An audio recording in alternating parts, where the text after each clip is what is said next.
ये साल है 2093 के फ्यूचरिस्टिक जापान में, जहां मॉन्स्टर अचानक कहीं से आ जाते हैं और ह्यूमैनिटी को टेरराइज करते हैं। साथ ही साथ ग्लोबल क्राइम रेट्स भी ऑल टाइम हाई तक पहुंच जाती है। इस पूरे तबाही के बीच इंसानों के पास मॉन्स्टर्स को डिफीट करने का कोई इफेक्टिव तरीका नहीं होता और दुनिया भर की गवर्नमेंट भी हर तरफ से फेल होने लगती है। सब प्रॉब्लम्स को हैंडल कर ही रहे होते हैं कि आखिरकार 2095 में ह्यूमैनिटी का पहला सुपर हीरो सामने आता है, एक इंसानियत की होप की तरह। वो अकेला ही काउंटलेस मॉन्स्टर्स को खत्म कर देता है, इंक्लूडिंग मॉन्स्टर किंग, और साथ ही में सारे सुपर विलन्स को भी खत्म कर देता है। ये नोबल सुपर हीरो जो अंधेरों में छुपा रहता है, इसे जीरो के नाम से जाना जाता है। जीरो ने अपना नॉलेज पूरी दुनिया के साथ शेयर किया और ढेर सारे सुपर हीरोज ट्रेन किए ताकि वो भी उसकी तरह बुराई से लड़ सके। ईयर 2100 तक ह्यूमैनिटी क्राइसिस से बाहर आ चुकी थी और शांति वापस इंसानों की लाइफ में आ चुकी थी। लेकिन फिर ह्यूमैनिटी का ये हीरोइक सेवियर अचानक गायब हो गया। हीरो को गायब हुए अब 5 साल हो चुके थे और किसी को नहीं पता था कि वो कहाँ है और क्या कर रहा है। जीरो की रियल आइडेंटिटी है लिंजी, एक सीमलेसली ऑर्डिनरी लड़का जिसे उसकी बहन ने घर से निकाल दिया है क्योंकि वो अनएम्प्लॉयड है। उसकी खुद की बहन जुआन को ये नहीं पता कि वो जीरो है। घर से निकाले जाने के बाद लिन बिना किसी डायरेक्शन के सिटी में भटक रहा होता है और अचानक वो शियाशिन क्लैन के कॉन्सर्ट पर पहुंच जाता है। ये क्लैन एक मल्टी टैलेंटेड ग्रुप है जिसमें यंग लड़के होते हैं जो सुपर पावर से क्राइम से लड़ते हैं और साथ ही में बॉय बैंड म्यूजिक बनाते हैं जिसके लिए टीनेज लड़कियां क्रेजी हो जाती हैं। तभी अचानक क्राउड में से एक गन शॉट होता है जो लीड सिंगर के सर को मिस कर देता है। तभी हम एक बंदे को देखते हैं जो बताता है कि उसका नाम लॉर्ड ब्लैक हैंड है, एक ए रैंक सुपर विलन जो यहाँ इसीलिए आया है क्योंकि क्लैन ने उसके कुछ लोगों को पीट दिया था। वही पूरा क्राउड भागना शुरू कर देता है जैसे ही ब्लैक हैंड के लोग शियाशिन क्लैन पर गन्स टारगेट करते हैं, लेकिन लॉन्ग हेयर्ड लीड सिंगर अपनी पावर से उनके गन्स को फेंक देता है और उन्हें फोर्स करता है कि वो बिना गन्स के उनसे लड़े। बाकी मेंबर्स भी लोगों को हैंडल करते हैं जबकि लीड सिंगर खुद लॉर्ड ब्लैक हैंड से का सामना करता है। वो लॉर्ड के हर पंच को डॉज करता है और एंड में एक पावरफुल ब्लो के साथ लॉर्ड के स्टमक पर वार करता है जिससे फाइट इजीली खत्म हो जाती है। तभी लॉर्ड और उसके लोग वहां से जाने वाले होते हैं कि लिन आगे बढ़कर लॉर्ड ब्लैक हैंड के टांग पर एक चेन डाल देता है और कहता है कि अथॉरिटीज जल्दी आकर उन्हें अरेस्ट कर लेंगे। ये सुनकर लॉर्ड ब्लैक हैंड गुस्से से पागल हो जाता है। असल में शियाशिन क्लैन के लीडर ने एक डील दी थी पैसा कमाने के लिए। डील ये थी कि वो कॉन्सर्ट में हंगामा करेगा, फिर क्लैन उसे थोड़ा सा फाइट करके जीत जाएगी और वो बस मुश्किल से बचकर भाग जाएगा। इससे क्लैन को बी रैंक तक बढ़ने का मौका मिलेगा। और अब जब वो पकड़ा जा रहा है तो उसे लगता है कि क्लैन ने उसे धोखा दिया। गुस्से में वो हल्क जैसा बड़ा बन जाता है और पूरी शियाशिन क्लैन को उड़ा देता है। तभी एक ई रैंक हीरो जाशिन चान मदद के लिए आ जाता है। उसके पास स्पेशल ग्लव्स होते हैं जो एक हाथी तक को मार सकते हैं, लेकिन गलती से वो खुद ही हवा में उड़ जाता है विलन को मारने की जगह। फिर भी वो हिम्मत नहीं छोड़ता और लॉर्ड पर अलग अलग हथियार से हमला करता है पर कुछ भी काम नहीं करता। वहीं खून से भीगा हुआ जाशिन सीधा खड़ा रहता है ताकि लिन को भागने का मौका मिल जाए क्योंकि हीरो का काम होता है इंसानों को बचाना। जीहान की ये कुर्बानी देखकर लिन के अंदर जज्बा जागता है। वो एक बड़ा सा स्पाइक वाला हथियार निकालता है और लॉर्ड ब्लैक हैंड को एक ही बार में गिरा देता है। तभी जीहान लिन की पावर्स को देख के हैरान हो जाता है और उससे कहता है कि वो दोनों मिलकर एक स्ट्रॉन्ग टीम बना सकते हैं। इसी वक्त एक मशहूर सी रैंक हीरो लाई वहां आ जाती है झगड़े की जानकारी लेने। लिन इसी मौके का फायदा उठाते हुए चुपके से वहां से निकल जाता है। घर जाकर वो देखता है कि उसकी बहन जुआन अपने सुपर हीरो बॉयफ्रेंड वीफेंग को छोड़ रही होती है सिर्फ अपने करियर के लिए। बेचारा चला जाता है और फिर जुआन का गुस्सा लिन पर आ जाता है। तभी वो पूछती है कि लिन को कोई नौकरी मिली या नहीं और उसके पास कोई जवाब नहीं होता। जुआन फट से चिल्लाने लगती है कि लिन ना काम करता है और ना ही घर संभालता है। तभी दरवाजे से आवाज आती है जहाँ पे जीहान चान आ जाता है। वो जुआन को बताता है कि अगर लिन उसके साथ हीरो पार्टनर बन जाए तो उसकी बेरोजगारी खत्म हो जाएगी और उसे रोज पैसे मिलते रहेंगे। वहीं पैसे का नाम सुनते ही जुआन लिन की तरफ से तुरंत हाँ बोल देती है। दोनों उसके फ्यूचर की बातें करने लगते हैं बिना लिन की मर्जी पूछे। लिन बस चुप रहता है और अगली सुबह जीहान लिन को हीरोज एसोसिएशन लेने आ जाता है रजिस्ट्रेशन करने के लिए। रास्ते में वो बताता है कि जीरो के गायब होने के बाद 5 साल पहले super hero registration bill pass हुआ था। इस बिल के हिसाब से सभी हीरोज को रजिस्ट्रेशन करना जरूरी होता है एस रैंक से लेकर ई रैंक तक। बहुत हीरोज इस रूल से नाराज होकर छोड़कर चले गए। लिन को ये हीरो बनने के लिए एक टेस्ट देना होगा, 3 मिनट सरवाइव करना होगा super strong B rank hero mister Adam के साथ। लेकिन लिन को ये टेस्ट इजी लगता है। वो डिसाइड करता है कि वो मिस्टर एडम को हरा के दिखाएगा। तभी मिस्टर एडम अपने दोनों हाथ बदल कर जाइंट क्रैब क्लॉज जैसी चीजें बना लेता है और लिन भी अपनी स्वॉर्ड निकाल लेता है।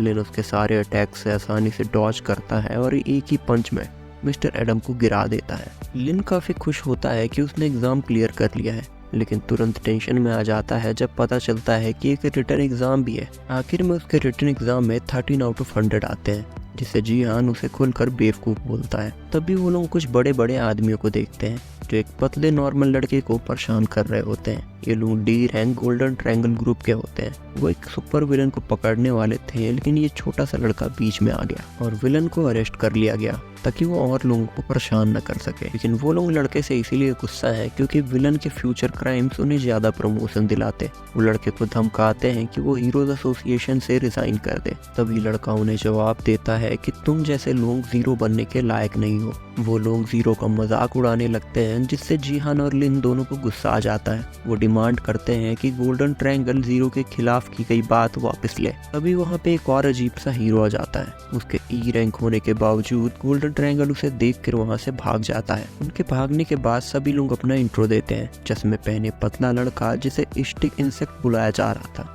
उसका नाम होता है येनकिक, और वो अजीब सा ई रैंक हीरो, उसका नाम होता है 13। 13 बताता है कि उसके कोई दोस्त नहीं है, इसलिए वो अकेलेपन से लड़ने के लिए अपने फोन पे मैजिक गर्ल गेम्स खेलता है। वहीं लिन भी उसके पास जाता है और बताता है कि उसे भी ये सारे गेम्स पसंद है, तो दोनों जल्दी दोस्त बन जाते हैं। लिन उसे अपने स्क्वाड ज्वाइन करने के लिए इनवाइट देता है, जिससे 13 इमोशनल हो जाता है क्योंकि 5 साल से ई रैंक होते हुए भी किसी टीम ने उसे इनवाइट नहीं किया। 13 अपनी पावर्स बताता है, जो भी उसके आसपास होता है उनके साथ बैड लक जुड़ जाता है। उसके माँ बाप भी बचपन में मर गए। एक ऑर्फनेज में 13th बच्चा था और वो जिस भी ऑर्फनेज में गया वो किसी न किसी वजह से बर्बाद हो गया और आखिर में उसे सड़कों पे रहना पड़ा। वहीं एक दिन जीरो ने उसे एक मॉन्स्टर से बचा लिया।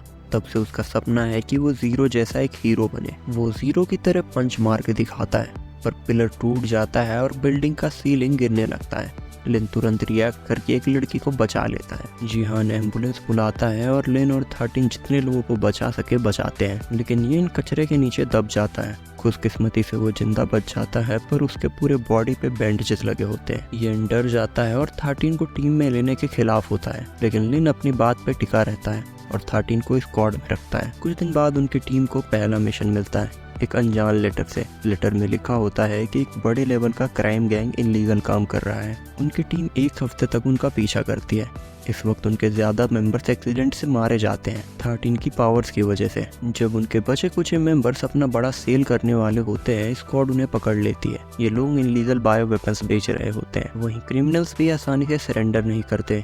ईएन सारे बुलेट्स डॉज करता है और टेलीपोर्ट करके उनकी गन्स छीन लेता है। 13 भी एक हरे चिपचिपे मॉन्स्टर को गन से मारने की कोशिश करता है, पर फर्क नहीं पड़ता। सब डर जाते हैं और भागने लगते हैं। लिन तभी कैजुअली अपना वेपन निकालता है और मॉन्स्टर को इतना जोर से मारता है कि वो शहर के अंदर जाके गिरता है और तबाही मचाना शुरू कर देता है। लिन फिर से मॉन्स्टर के पीछे भागता है और उसे जोर से तोड़ देता है, जिससे सीवेज जैसा गंदा पानी निकलता है जो हर जगह फैल जाता है, पर मॉन्स्टर मरने के बाद भी जिंदा होता है। जीहान भी अटैक करने जाता है, लेकिन मॉन्स्टर के बॉडी के अंदर गिर जाता है, जिससे मॉन्स्टर का कमजोर पॉइंट उसे दिख जाता है और वो उसे अकेले ही हरा देता है। मॉन्स्टर के मरने के बाद सीधा साफ क्लियर पानी सड़क पर भर जाता है। पानी में कोई जादू होता है जो लोगों को एक्ने को ठीक कर देता है और दुकानें चमक जाती हैं। लोग जीहान को हीरो बनाकर चेयर करने लग जाते हैं। वो एक छोटी लड़की को भी बचाता है जो पानी में डूब रही होती है। उसे कुछ नहीं याद होता तो स्क्वाड उसे अपने पास रख लेती है। जब लिन उससे उसका नाम पूछता है तो वो चुप रहती है और सिर्फ अपने ड्रिंक पीती रहती है। तभी वहाँ पे मिस डोंग आती हैं एक पेन ड्राइव लेकर। उनके पास उस बच्ची के बारे में इन्फो होती है। इन्फो जिस जगह से आती है उसका नाम होता है जेन एवोल्यूशनरी कॉर्पोरेशन। वो बताती है कि जेन एवोल्यूशनरी कॉर्पोरेशन कुछ साल पहले बनी थी। ये लोग बिल्कुल भी इंसानियत नहीं रखते थे। ये लोग बाहर से तो बहुत सारी चैरिटी ऑर्गेनाइजेशन चलाते हैं ताकि बाहर बच्चों की मदद हो सके, पर असल में ये चैरिटी सिर्फ कवर होती थी ताकि वो बच्चों को अपने एक्सपेरिमेंट के लिए पकड़ सके। वो बताती है कि उन्होंने अब तक बहुत सारे बच्चों पर टेस्ट किए हैं और ये छोटी लड़की ही उनका पहला सक्सेसफुल केस है। इतने बच्चों के मरने का सोचकर और हीरो एसोसिएशन के कुछ न कर पाने पर लिन इतना गुस्सा हो जाता है कि उसकी इमोशन आउट ऑफ कंट्रोल हो जाते हैं। रूम का हर एक आदमी उसकी प्रेजेंस की वजह से सांस लेने में तकलीफ महसूस करता है। मिस डोंग एक्सप्लेन करती है कि एसोसिएशन ने कई बार कॉरपोरेशन पर रेड किया है, पर हर बार वो लोग बच निकलते हैं। वो बताती है कि कुछ टाइम पहले मिस डोंग को इस केस पर लीड दी गई थी और तब उसे पता चला कि एसोसिएशन के अंदर ही उनका कोई आदमी है और वो इंसान असल में कोई और नहीं, हीरो एसोसिएशन के चेयरमैन है। मिस डोंग कहती है कि ज्यादा देर नहीं बची है, चेयरमैन या कॉरपोरेशन के लोग कभी भी उसके पीछे आ सकते हैं। वो उन्हें वार्न करती है कि अपनी टीम को प्रोफेशनल किलर्स के अटैक के लिए रेडी रखना होगा। बाद में लिन अपनी बड़ी सिस्टर जुआन की हेल्प लेता है ताकि वो बच्ची के लिए नए कपड़े ले आए। जुआन को गलत फहमी होती है कि लिन की स्क्वाड ने एक बच्ची को किडनैप कर लिया है और वो गुस्से से चिल्लाने लग जाती है। तब लिन उसे समझाता है कि वो लोग उस बच्ची को रेस्क्यू करके लाए हैं क्योंकि उसका कोई घर नहीं है और ये लोग उसकी देखभाल कर रहे हैं। साथ ही में वो उसे चिप्स का पैकेट भी दिखाता है जो उसने बच्ची को खिलाया था। जुआन तुरंत बच्ची को गले लगा लेती है और प्रॉमिस करती है कि वो उसके लिए अच्छे कपड़े और खाना लाएगी। जैसे ही जुआन अंदर जाती है, बाहर गोल्डन ट्रायंगल के लोग आ जाते हैं। असल में टीम तो बाहर इसीलिए आई थी ताकि जो लोग उन्हें पकड़ने भेजे गए हैं वो सामने आ जाए। एक गंदी सी गली में गोल्डन ट्रायंगल बताता है कि चेयरमैन ने उन्हें भेजा है ताकि वो टीम को क्वेश्चनिंग के लिए लेकर जाए। साथ ही में ये भी कि मिस डोंग अब एसोसिएशन के वांटेड लिस्ट में डाल दी गई है। लिन उनसे सीधा कह देता है कि वो लोग उनके साथ नहीं चलेंगे। गोल्डन ट्रायंगल थोड़ा फोर्स यूज करता है लेकिन लिन और उसकी टीम उन्हें तुरंत हरा देती है। इसके बाद तीनों भागते हुए स्टोर वापस जाते हैं जहां जुआन बड़ी देर से उनका वेट कर रही होती है। जुआन और बच्ची भी एकदम क्लोज हो चुके होते हैं। शॉपिंग के बाद जुआन बच्ची का नाम रखती है मोमो। वहीं मोमो भी खुशी खुशी अपना न्यू आउटफिट दिखाती है। तभी जुआन रो रो कर लिन से रिक्वेस्ट करती है कि वो मोमो को अपने घर रखने दे। लिन पहले थोड़ा सोचता है, मना करता है, पर आखिर में मान ही जाता है। वहीं ऑफिस में चेयरमैन घबरा रहा होता है गोल्डन ट्रायंगल के फेल होने की वजह से। इंजन एवोल्यूशनरी कॉर्पोरेशन के एक आदमी उसे शांत करता है और बोलता है कि उनके लोग ऑलरेडी एक्शन में लग चुके हैं। वहीं हम देखते हैं कि एक फीमेल एसोसिएशन जिहान के घर भेजी जाती है, पर वो उसके लैब में पड़े हेड्स देखकर इतनी डर जाती है और वहां से भाग जाती है। एक ए रैंक एसोसिएशन मोमो को लेने लिन के घर आता है। लिन उसे घर के अंदर आने से पहले ही महसूस कर लेता है। सामने आकर उससे बात करता है। एसोसिएशन अपनी ताकत के बारे में बहुत बकबक कर रहा होता है लेकिन लिन के एक ही पंच में वहाँ ढेर हो जाता है। एसोसिएशन भी हार मानने को रेडी नहीं होता तो वो एक केमिकल इंजेक्ट करता है बेजरकर सीरम। तुरंत उसको बहुत ज़्यादा पावर दे देता है, लगभग एस रैंक जैसी। उसकी बॉडी इतनी ज़्यादा स्ट्रॉन्ग हो जाती है कि लगभग मारने लायक ही नहीं होती। लिन उसका एक हाथ तोड़ देता है पर वो तुरंत दोबारा उगाता है। एसोसिएशन पंचेस का स्टॉर्म चला देता है पर लिन सब डॉज कर लेता है। फिर लिन उसके पेट में एक पावरफुल पंच मारता है जिससे एसोसिएशन सीधा जाकर ट्री से टकरा जाता है। इस पंच से उसके बॉडी को नुकसान होता है जो इंस्टेंटली हील नहीं होता। एशियन भी हार मानने के बावजूद धमकी देता है कि वो लिन और उसकी सिस्टर जुआन पर बार बार अटैक करेगा जब तक उसे मोमो वापस न मिले। ये सुनकर अब लिन का सब्र टूट जाता है। हीरो एसोसिएशन के रूल के हिसाब से किसी को मारना मना है, पर लिन अपना एक जाइंट वेपन निकालता है और एक जबरदस्त अटैक करता है जिससे पूरा पहाड़ ही आधा हो जाता है। लिन घर लौटकर ऐसा प्रिटेंड करता है जैसे सब कुछ नॉर्मल है और जुआन भी आवाज से उठ जाती है। जुआन वापस सो जाती है तो लिन पेन ड्राइव निकालता है जो मिस डोंग ने उसे दी थी। तभी उसे याद आता है कि मिस डोंग ने कहा था 3 दिन बाद चेयरमैन कॉर्पोरेशन से मिलने जाएगा। ये उसको एक्सपोज करने का परफेक्ट चांस होगा, पर ये सिटी के सबसे बड़े फाइट में बदल सकता है। वहीं 3 दिन बीत जाने के बाद लिन और उसकी टीम मिस डोंग की मीटिंग के लिए रेडी हो जाते हैं। कॉर्पोरेशन की मीटिंग उस रात होती है। बुरे लोगों को हराना इतना आसान नहीं होगा, इसलिए मिस डोंग अपनी सिस्टर आइस फेरी को बुलाती है, एक ए रैंक हीरो, और मसल अलायंस को भी, जो बेसिकली बहुत ही मस्कुलर हीरोज का एक ग्रुप है। उनका मेन गोल होता है बेजरकर सीरम का थोड़ा सा सैंपल हासिल करना ताकि कॉर्पोरेशन की गलत हरकतों का सबूत मिल सके और उन्हें गिरफ्तार किया जा सके। वही लिन और आइस फेरी की शुरुआत थोड़ी गड़बड़ होती है क्योंकि ए रैंक हीरो उनके स्क्वाड को नीचा दिखा रहे होते हैं और मिस डोंग उन्हें मिलकर काम करने को बोलती है। तभी 13 की वजह से कॉर्पोरेशन का पैराडाइज आइलैंड हेडक्वार्टर सब खत्म हो चुका है, जिससे उनके जीत के चांस बढ़ गए हैं। मसल अलायंस के सब लोग एक छोटा सा हीरो हडल स्टाइल करते हैं और काम शुरू कर देते हैं। सभी अपने अपने हाइडिंग स्पॉट्स में बैठ जाते हैं ताकि कॉर्पोरेशन और चेयरमैन पर सरप्राइज अटैक किया जा सके। लेकिन मसल अलायंस के हिम्बो हीरोज तुरंत एक्शन में कूद जाते हैं। जैसे ही कॉर्पोरेशन का हेलीकॉप्टर चेयरमैन के साथ लैंड होता है, चेयरमैन अपने लोगों को सभी लोगों पर अटैक करने का ऑर्डर देता है। जबकि मिस्टर गेन हेलीकॉप्टर में वापस घुसकर भागने की कोशिश करता है, पर तभी आइस फेरी अपने आइस अटैक से हेलीकॉप्टर को गिरा देती है, जिसकी वजह से वो आग पकड़कर फट जाता है। लेकिन फिर भी मिस्टर गेन और उसकी बॉडीगार्ड, जो कि पहले वाली असेसियन थी, किसी तरह बच जाते हैं। 3 गोली आइस फेरी के विंग्स तोड़ देती है। मिस डॉन को समझ आता है कि चेयरमैन यूयोंग के पास हंटर भी है, एक top A class hunter. Miss Dong chairman को संभालती है, जबकि लिन और जिहान मिस्टर गेन और असेसियन से लड़ते हैं। जिहान अब पहले से बहुत स्ट्रॉन्ग हो चुका है और असेसियन के सभी अटैक्स को रोक रहा होता है। वहीं असेसियन कुछ देर के लिए जंगल की अंधेरी जगह में गायब हो जाती है, पर जिहान उसकी मूवमेंट सुन लेता है और उसको स्टेल्थ अटैक से रोक देता है, साथ ही साथ एक सॉलिड ब्लो देता है। लेकिन जिहान धीरे धीरे थकने लगता है और असेसियन उसे लगभग मार ही देती है। वो उसे छेड़ते हुए कहती है कि हीरोज असल जिंदगी में होते ही नहीं है। इस बीच ई रैंक हीरो आइस फेरी को चेक करता है, पर वो उसकी मदद लेने से मना कर देती है।